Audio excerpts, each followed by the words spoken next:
ಈ ದಿನದ ಪಂಚಾಂಗದ ವಿಶೇಷತೆ ಹಾಗೆ ಶುಕ್ರವಾರ ಮಹಾಲಕ್ಷ್ಮಿಯ ಆರಾಧನೆಯ ಮಹತ್ವವನ್ನು ತಿಳಿಸ್ಕೊಟ್ರಿ ಶಾಸ್ತ್ರಿಗಳೇ. ಸಂದೇಶಗಳತ್ತ ಗಮನ ಹರಿಸೋಣ. ಮೊದಲಿಗೆ ಸುಷ್ಮಾ ಅಂತ ಮೈಸೂರಿನಿಂದ, ಇವರ ಜನ್ಮ ದಿನಾಂಕ 13ನೇ ತಾರೀಕು 2ನೇ ತಿಂಗಳು 1999 ಬೆಳಗ್ಗೆ 8:25ಕ್ಕೆ. ವಿವಾಹದ ಬಗ್ಗೆ ತಿಳಿಸಿ ಅನ್ನೋದು ಇವರ ಪ್ರಶ್ನೆಯಾಗಿದೆ. ಸುಷ್ಮಾ ಅವರ ಪ್ರಶ್ನೆ ವಿವಾಹಕ್ಕೆ ಸಂಬಂಧಿಸಿರ್ತಕ್ಕಂಥದ್ದಲ್ವಾ? ಜಾತಕ ನೋಡೋಣ.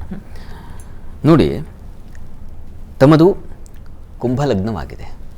ಲಗ್ನದಿಂದ ವಿವಾಹ ಸ್ಥಾನ, ಆ ಅಧಿಪತಿ, ವಿವಾಹದ ಅಧಿಪತಿ ಯಾರಪ್ಪ ಅಂದರೆ ರವಿಯಾಗಿದ್ದಾನೆ. ರವಿ ಲಗ್ನದಲ್ಲೇ ಇದ್ದಾನೆ.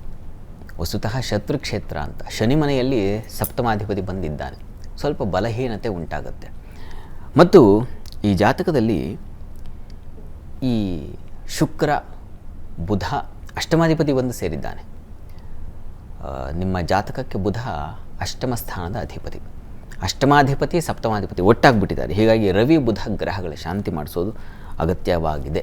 ಅದನ್ನು ಮಾಡಿಸೋದ್ರಿಂದ ನಿಮಗೆ ಅನುಕೂಲ ಆಗುತ್ತೆ. ಈಗ ಪ್ರಸ್ತುತ ಕುಜದಶೆಯಲ್ಲಿ ತಮಗೆ ನಡೀತಾ ಇರತಕ್ಕಂಥದ್ದು ಗುರು ಭುಕ್ತಿ ನಡೀತಾ ಇದೆ. ಅವಕಾಶ ಇದೆ, ಸಂಶಯ ಇಲ್ಲ. ಈಗ 25ರ ನಂತರ 25ರಲ್ಲೂ ಅಂದರೆ 2024-25ರ ಮಧ್ಯ 2025 ಆಗಸ್ಟ್ ವೇಳೆಗೆ ಆಗ ನಿಮಗೆ ಅನುಕೂಲ ಆಗುತ್ತೆ ಅನ್ನೋದನ್ನು ಬಲವಾಗಿ ಸೂಚಿಸ್ತಾ ಇದೆ. ಹೀಗಾಗಿ ಪ್ರಯತ್ನ ಮಾಡಿ, ಪ್ರಯತ್ನಕ್ಕೆ ಫಲ ಸಿಗುತ್ತೆ.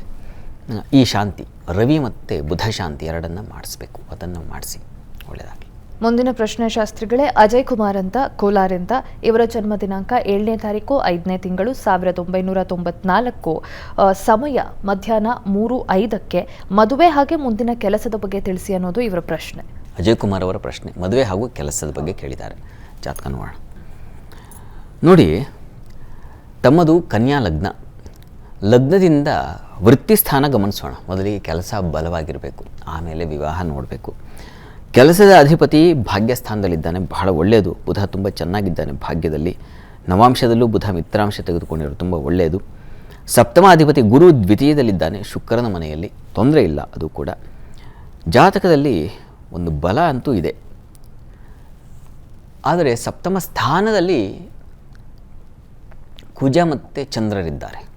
ಸಾಮಾನ್ಯವಾಗಿ ಸಪ್ತಮ ಸ್ಥಾನದಲ್ಲಿ ಅಷ್ಟಮಾಧಿಪತಿ. ಈ ಲಗ್ನಕ್ಕೆ ಅಂದರೆ ಕನ್ಯಾ ಲಗ್ನಕ್ಕೆ ಕುಜ ಮಾರಕ.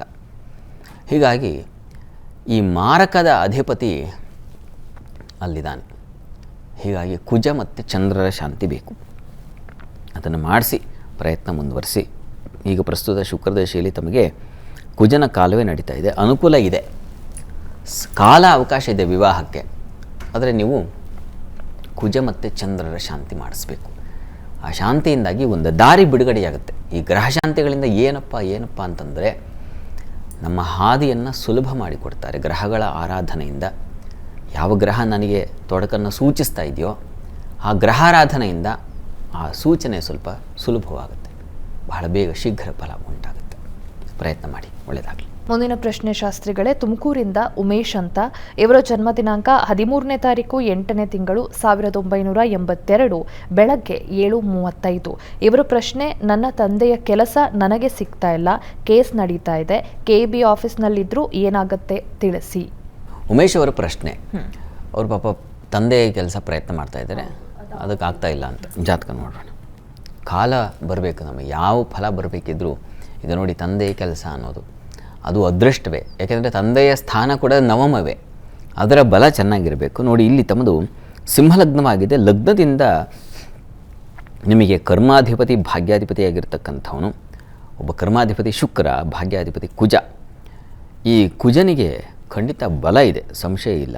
ಈಗ ಪ್ರಸ್ತುತ ಗುರುದಶೆಯಲ್ಲಿ ತಮಗೆ ನಡೀತಾ ಇರತಕ್ಕಂಥದ್ದು ಶನೈಶ್ಚರನ ಕಾಲ. ಶನೈಶ್ಚರ ನಿಮ್ಮ ಜಾತಕದಲ್ಲಿ ಆತ ಚೆನ್ನಾಗಿದ್ದಾನೆ, ಧನಸ್ಥಾನದಲ್ಲಿದ್ದಾನೆ. ಅವಕಾಶವಾಗುತ್ತೆ, ಯೋಚನೆ ಮಾಡಬೇಡಿ. ನೀವು ಈಶ್ವರ ಸನ್ನಿಧಾನದಲ್ಲಿ, ಯಾಕೆಂದರೆ ಲಗ್ನಾಧಿಪತಿ ಸ್ವಲ್ಪ ಬಲಹೀನ. ಯಾವ ಫಲ ಬರಬೇಕಿದ್ರೂ ಲಗ್ನಾಧಿಪತಿಯ ಸಂಯುಕ್ತತೆ ಚೆನ್ನಾಗಿರಬೇಕು. ಭಾಗ್ಯಾಧಿಪತಿಗೂ ಲಗ್ನಾಧಿಪತಿಗೂ ನಂಟು, ಕರ್ಮಾಧಿಪತಿಗೂ ಲಗ್ನಾಧಿಪತಿಗೂ ನಂಟು, ಅಥವಾ ದೃಷ್ಟಿ, ಯುತಿ, ಯಾವುದಾದ್ರೂ ಒಂದು ಅರ್ಥದಲ್ಲಿ ಅದು ಏರ್ಪಾಡಾಗಿರಬೇಕು. ಹೀಗಾಗಿ ರವಿ ವ್ಯಯದಲ್ಲಿದ್ದಾನೆ. ಹೀಗಾಗಿ ಈಶ್ವರ ಸನ್ನಿಧಾನದಲ್ಲಿ ಪ್ರತಿ ಭಾನುವಾರ ಬಿಲ್ವಾರ್ಚನೆ ಮಾಡಿಸಿ. ನೀವು 12 ಭಾನುವಾರ ಮಾಡಿಸಿ, ಅದು ನಿಮಗೆ ವಿಶಿಷ್ಟ ದಾರಿಯನ್ನು ಮಾಡಿಕೊಡುತ್ತೆ. ಪ್ರಯತ್ನ ಮುಂದುವರಿಸಿ, ಒಳ್ಳೆಯದಾಗಲಿ. ಮುಂದಿನ ಪ್ರಶ್ನೆ ಶಾಸ್ತ್ರಿಗಳೇ, ಹರ್ಷವರ್ಧನ್ ಅಂತ ಬೆಂಗಳೂರಿಂದ, ಇವರ ಜನ್ಮ ದಿನಾಂಕ 9ನೇ ತಾರೀಕು 7ನೇ ತಿಂಗಳು 1994 ಮಧ್ಯಾಹ್ನ 1:30. ಕೆಲಸ ಹಾಗೆ ಆಸ್ತಿ ಏನಾಗುತ್ತೆ ತಿಳಿಸಿ ಅನ್ನೋದು ಇವರ ಪ್ರಶ್ನೆ. ಹರ್ಷವರ್ಧನ್ ಅವರ ಪ್ರಶ್ನೆ ಕೆಲಸ ಮತ್ತು ಆಸ್ತಿ ವಿಚಾರ, ಆಸ್ತಿ ಏನಾಗುತ್ತೆ ಅಂತ ಕೇಳಿದ್ದಾರೆ. ನೋಡೋಣ, ಜಾತಕ ಪರಿಶೀಲಿಸೋಣ. ನೋಡಿ, ತಮ್ಮದು ತುಲಾ ಲಗ್ನವಾಗಿದೆ. ಲಗ್ನದಿಂದ ಕರ್ಮಸ್ಥಾನದ ಅಧಿಪತಿ ಚಂದ್ರ ನಿಮ್ಮ ಜಾತಕದಲ್ಲಿ ತುಂಬ ಬಲಹೀನನಾಗಿದ್ದಾನೆ. ನಿಮಗೆ ಏನಪ್ಪ ಅಂದರೆ ಭಾಗ್ಯಾಧಿಪತಿ ತುಂಬ ಚೆನ್ನಾಗಿದ್ದಾನೆ. ತನ್ನದೇ ಕ್ಷೇತ್ರದಲ್ಲಿರ್ತಕ್ಕಂಥ ತುಂಬ ಒಳ್ಳೆಯದು. ಪ್ರಸ್ತುತ ಬುಧದಶಿಗೆ ನಡೀತಾ ಇದೆ. ಅದೃಷ್ಟ ತುಂಬ ಚೆನ್ನಾಗಿದೆ ನಿಮಗೆ. ಶುಕ್ರನು ತುಂಬ ಲಾಭಸ್ಥಾನದಲ್ಲಿ ಶತ್ರು ಕ್ಷೇತ್ರದಲ್ಲಿದ್ದಾನೆ. ಒಂದು ಸಲ ಸಾಧ್ಯವಾದರೆ ನೀವು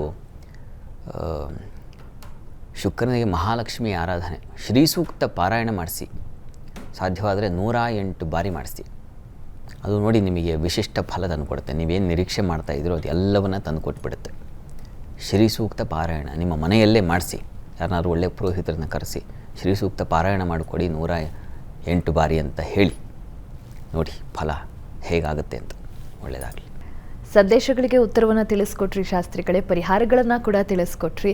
ಈಗ ಮುಂದೆ 12 ರಾಶಿಗಳ ಫಲಾಫಲಗಳನ್ನು ನೋಡೋಣ. ಅದಕ್ಕೂ ಮುಂಚೆ ಒಂದು ವಿರಾಮ ತಗೊಂಡು ಬರೋಣ. ಜಾತಕ ಫಲ ವಿಶೇಷ ಕಾರ್ಯಕ್ರಮ ಮುಂದುವರಿಯುತ್ತೆ ಪುಟ್ಟ ವಿರಾಮದ ಬಳಿಕ.